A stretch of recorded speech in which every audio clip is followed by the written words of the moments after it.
Hello everybody and welcome to another FTC tutorial by Accelerate. My name is Andrew and today we're going to be talking about connecting with businesses. Kind of an overview of what we're going to be talking about today. Kind of what should you look for when you're looking for opportunities in your community, how to approach different businesses, some general tips about connecting with your community, a little bit of tips and tricks with sponsorships. But the main goal of all this is to build relationships with all types of businesses. Now, what should you look for when looking for different companies or professionals? Look for different professionals or companies that integrate robotics and STEM into their career. For example, colleges, manufacturers, engineers.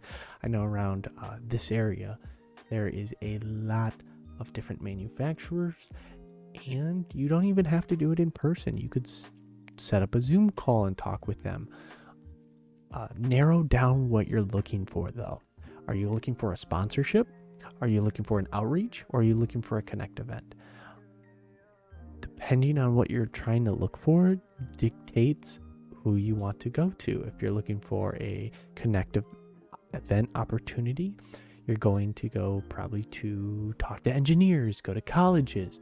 If you're looking for a sponsorship, you might go to a different company. For outreach opportunities, you could do different event centers, different family opportunities.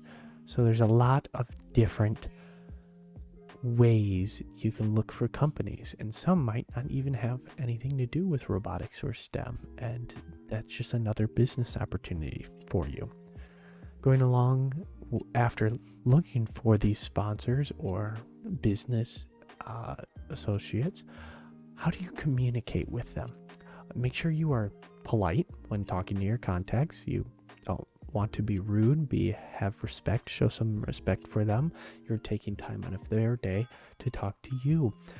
Be deliberate and precise with your words. Don't dance around any subjects. Make sure they know what you want, and you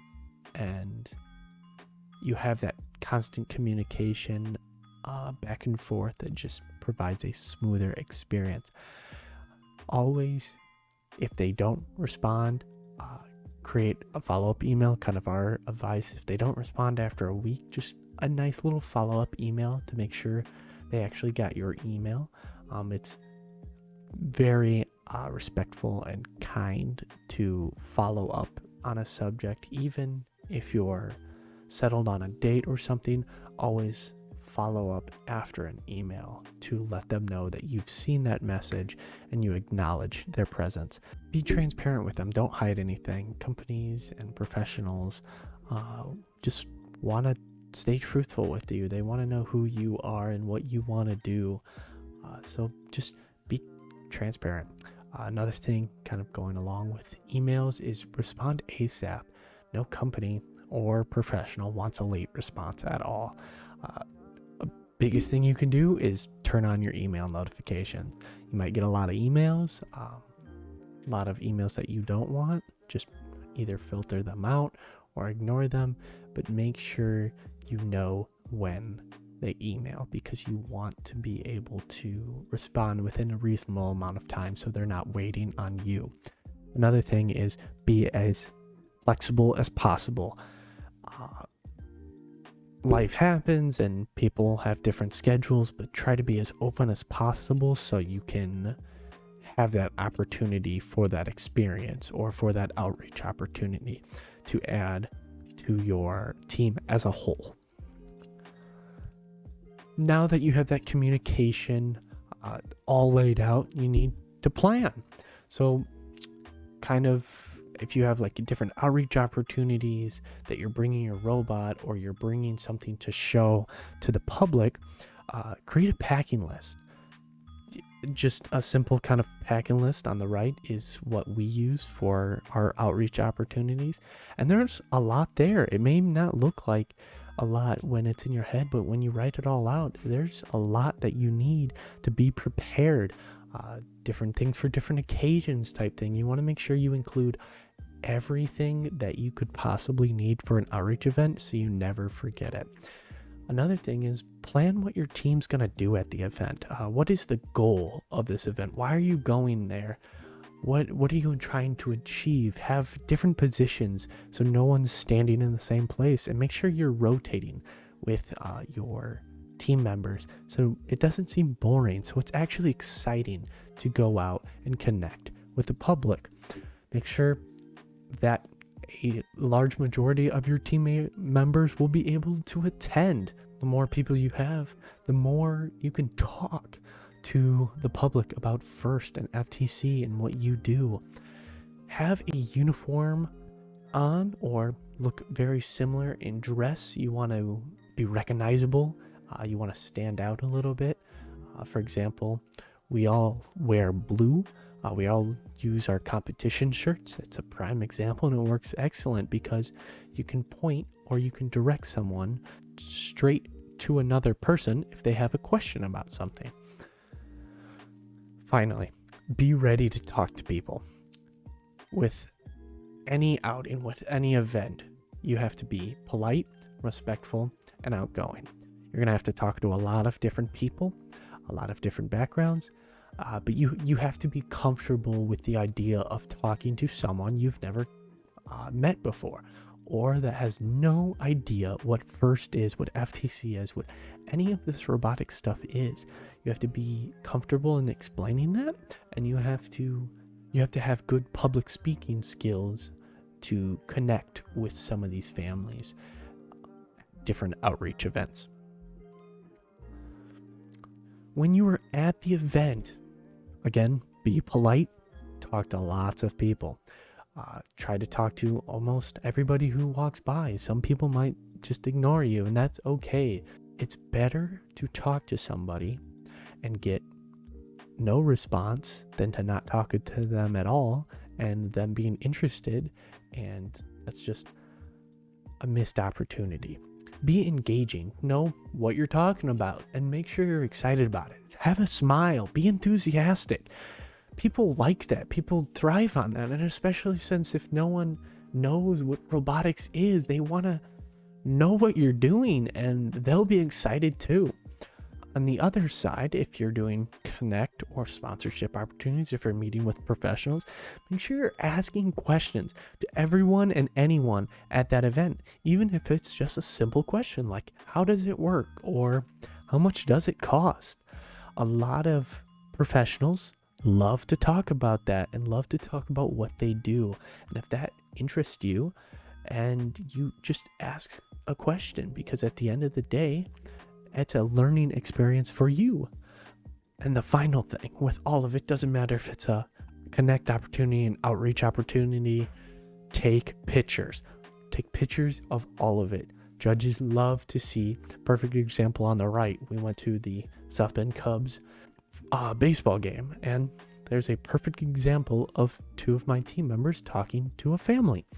Make sure you're taking pictures and so you can show the judges what you've been doing, because the judges haven't been there. Make sure you're telling that story. And the final thing with that is make sure you're writing up these events. These events are very important. You're going there for a reason, so make sure you are writing up that journey you took and what type of people did you talk to.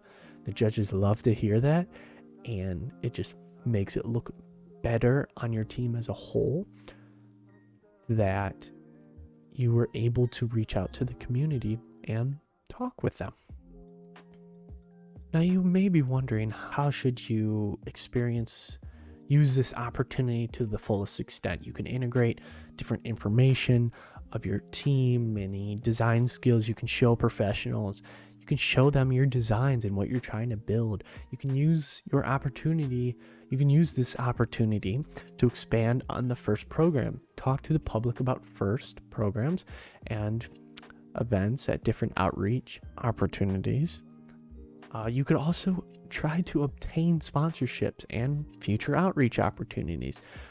When you're meeting in a public space and you're talking to the public, make a good impression so you can achieve your goals and maybe collect a sponsorship, or have the company who gave you that outreach opportunity come back and say, hey, we want to have you.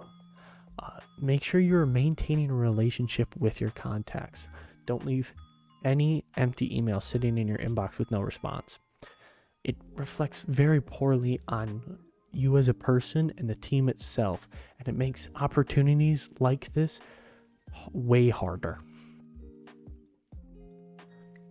Now we kind of go into what do we suggest for new teams. The first thing is to have easily changed documents to hand out. You always want to have different documents that you can change the names on, change different information that are going to be used to hand out to sponsorships and companies. Kind of examples is sponsorship ask letters, sponsorship thank you letters. Make sure you are sending those out to sponsors, because once you ask, you want to be able to thank them, because that's their money they're giving to you, and it just makes it look that much more friendly and professional at the same time. Make sure you have first information flyers. They're all over. All you have to do is look them up, and also different team resources. The second thing is have a sponsorship presentation for potential sponsors. Make it very informative. Use lots of data. Just be honest with them. They want to know they're honest. They want to know what they're buying into. Make it a universal thing to all companies. Don't make it super personalized. Have the probably first slide or the first 2 slides personalized to them, but do not have the entire presentation personalized to them. But find different ways in your team to appeal to sponsors. They want to know what they want to buy into, and they want to be excited about what they're going to buy into. This kind of leads us into the end of the presentation. I would like to thank you all for watching. If you guys have any questions, please feel free to contact us at gearsaccelerate@outlook.com. My name is Andrew. I like to again thank you all for joining and watching this video about connecting with different businesses, and I hope you all have a great rest of your day. Peace.